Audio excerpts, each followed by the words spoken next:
Sommeil du bébé, gare aux fausses promesses et dangers des objets anti-tête plate. Dans une nouvelle enquête publiée dans son numéro de février, le magazine 60 millions de consommateurs revient sur l'intérêt ou non, voire sur les dangers, des cales bébés, réducteurs de lit, cocons de positionnement et autres inventions anti-tête plate. C'est un trait inesthétique que les parents redoutent chez leur nouveau-né, la plagiocéphalie. Cet aplatissement de l'arrière du crâne du bébé, assez courant chez les tout-petits, serait attribué par de nombreux professionnels et enseignes de puériculture à la position couchée sur le dos. Car comme l'indique 60 millions de consommateurs, qui a consacré une enquête aux dispositifs anti-tête plate, cale bébé, coussin, cocoon, etc., dans son numéro de février 2020, la recommandation officielle est de coucher le bébé sur le dos. Nouvelle recommandation de couchage qui aurait permis de diminuer de 75% le nombre de morts subites du nourrisson, ou MIN, pour mort inattendue du nourrisson. Mais certains professionnels de la petite enfance estiment que la position couchée sur le dos augmenterait les risques de tête plate, ou plagiocéphalie. Laquelle peut, si elle s'installe ou s'accentue dans la durée, entraîner une asymétrie faciale, une déformation de la mâchoire ou encore des troubles du langage.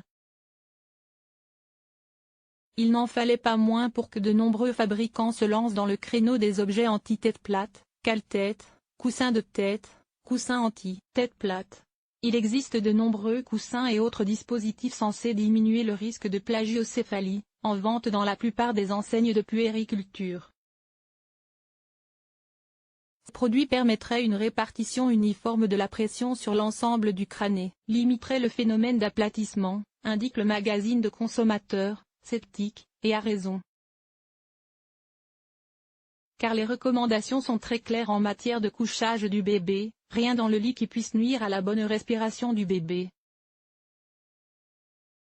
Ni tour de lit, ni peluche, ni couverture, ni oreiller. Rien d'autre qu'un bébé dans une gigoteuse, ou turbulette, adaptée à sa taille et à la saison. Ce matériel ne correspond pas aux recommandations de couchage à plat sur le dos sur une surface ferme, assène la docteure Béatrice Cugenet, pédiatre, responsable du Centre régional de référence de la mort inattendue du nourrisson, CRMIN, au CHU de Lyon, interviewée par 60 millions de consommateurs. Des recommandations que l'on retrouve d'ailleurs dans le carnet de santé officiel du ministère de la Santé.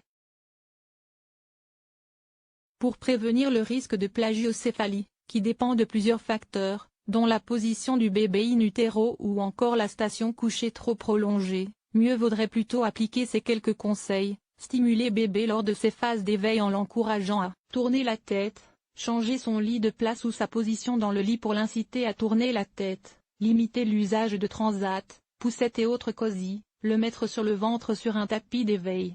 Source, 60 millions de consommateurs.